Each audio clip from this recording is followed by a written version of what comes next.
അമ്മായിയും ലച്ചുവച്ചനും ഒന്നാമത്തെ പോവായിരുന്നു. நல்லா இருக்கா? കൊള്ളാം. ആ ദാ പറഞ്ഞ വിക്രമനെ മുത്തു.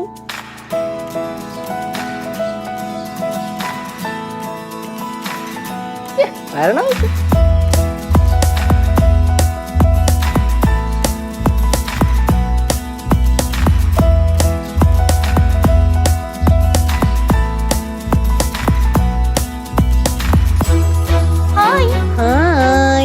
അയ്യോ എവിടെ ആയിരുന്നു രണ്ടുപേരും? കുറെ നേരമല്ലോ പോയിട്ട്. എന്ത് ഞങ്ങക്ക് ഇച്ചിരി ലേറ്റ് ആയിട്ട് വന്നുകൂടെ? കുഴപ്പമൊന്നുമില്ല. സാറിന് എവിടെയെങ്കിലും പോകാനുണ്ടായിരുന്നോ? ഒരു സ്ഥലം വരെ പോണം. ഇവിടെ അടുത്ത് വരാം. മർലിനെ കാണാനായിരിക്കും. പിന്നെ ഈ വീട്ടിൽ നിന്ന് ഞാൻ പുറത്തിറങ്ങിയ ഉടനെ മെറിനെ കാണാനല്ലേ പോണത്? ആ ചാവി ഞാൻ പോയിട്ട്. കേശു, ഞങ്ങള് ജംഗ്ഷനിൽ ചായ കുടിച്ചോണ്ടിരുന്നപ്പോഴേ ഒരു ഐഡിയ തലയിൽ ഉദിച്ചു. ചായ കുടിച്ചോണ്ടിരുന്നപ്പോഴാ? അപ്പൊ ചായ കുടിക്കാൻ ജംഗ്ഷനിൽ പോയേ? ബെസ്റ്റ്. നമ്മൾ സീരിയസ് ആയിട്ട് ഒരു കാര്യം പറയാൻ വന്നപ്പം അവന് ചായ. ചായ മാത്രമേ കുടിച്ചോളാ? അല്ല, നല്ല ചൂട് മുരിഞ്ഞ ഉഴുന്നുവടയും പരിപ്പുവടയും പഴംപൊരിയും എല്ലാം. അപ്പൊ ഞങ്ങൾക്കില്ലേ? ഞങ്ങൾ മറന്നുപോയി. എപ്പോഴും വീട്ടിലിരിക്കണ ഒരു കാര്യം ഓർക്കാൻ പറ്റൂ? பாரு, நீ வருத்தப்பட வேண்டாம். சாயங்காலமே உனக்கு முறுமுறான்னு வாழைக்காப்பம் நான் செஞ்சு கொடுக்குறேன். അത് പഴംപൊരിയിലോട്ട് പോയി. ഞങ്ങൾ പറയുന്ന സീരിയസ് ആയിട്ട് കേക്ക്. നിങ്ങൾ പറഞ്ഞിട്ടില്ലല്ലോ ഇതുവരെയും. അമ്മായി ഷൂട്ട്. എടാ കേശു, മോളത്തെ നിലയില്ലേ? മോളത്തെ നില ഒരു യൂസും ഇല്ലാതെ വെറുതെ കിടക്കുമല്ലേ? മനസ്സിലായി. മേളത്തെ നില വാടകയ്ക്ക് കൊടുക്കാൻ പറ്റില്ല അമ്മായി. നമ്മൾ അന്ന് എല്ലാവരോടും സംസാരിച്ചപ്പോ എന്താണ് പറഞ്ഞത്? മേളത്തെ നില വാടകയ്ക്ക് കൊടുത്തു കഴിഞ്ഞാൽ നമ്മുടെ പ്രൈവസി പോവും. സോ നടക്കില്ല.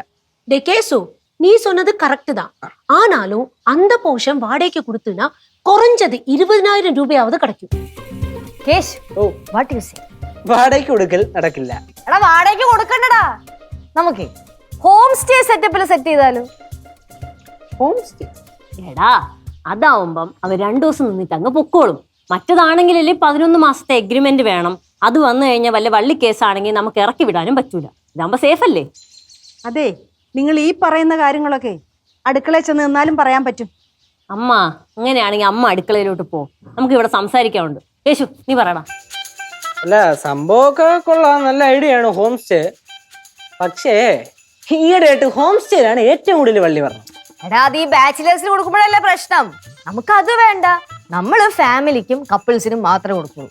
കപ്പിൾസ് എന്ന് പറയുമ്പോഴത്തേക്കും മാരീഡ് കപ്പിൾസ് ഉള്ളി നമ്മൾ മാരേജ് സർട്ടിഫിക്കറ്റ് നോക്കിയിട്ട് കൊടുക്കും. അതും അധികം ദിവസം താമസിക്കാൻ സമ്മതിക്കൂല, കുറച്ച് ദിവസം. ആരുടെ കല്യാണക്കാരിയാ നിങ്ങൾ പറയുന്നത്? ആരുടെ കല്യാണ സർട്ടിഫിക്കറ്റ് അപ്പൊ വേണ്ടുന്നേ? ஐயோ அம்மா, இப்ப நீங்க கிச்சன்ல போங்க. நாங்க இந்த விஷயம் எல்லாம் பேசி முடிச்சதுக்கு அப்புறம் வரோம்.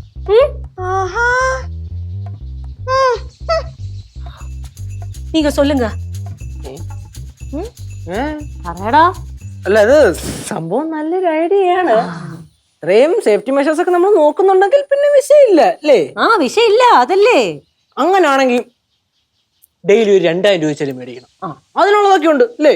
2,000 രൂപയ്ക്കൊക്കെ ഉള്ളതുണ്ട്. നമുക്ക് ഓൺലൈൻ ആളെ തപ്പ ഓൺലൈനിൽ കൊടുക്കാം. അപ്പൊ ആൾക്കാരെ വിളിക്കുമല്ലോ.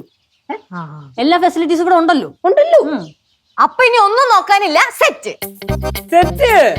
ഇങ്ങനെയാണെങ്കിൽ ഒരു കാര്യം ചെയ്യാം. ഞാനേ നമുക്കൊരു ബോർഡ് അടിക്കണ്ടേ? ബോർഡൊക്കെ വേണോ? അതിന്റെ ആവശ്യമുണ്ടോ? പിന്നെ വേണ്ടേ? എടി, ബോർഡ് ഉണ്ടെങ്കിലേ ഒരു ഗുമ്മുണ്ടാവുള്ളൂ. ഒരു ബോർഡ് അടിക്കണം.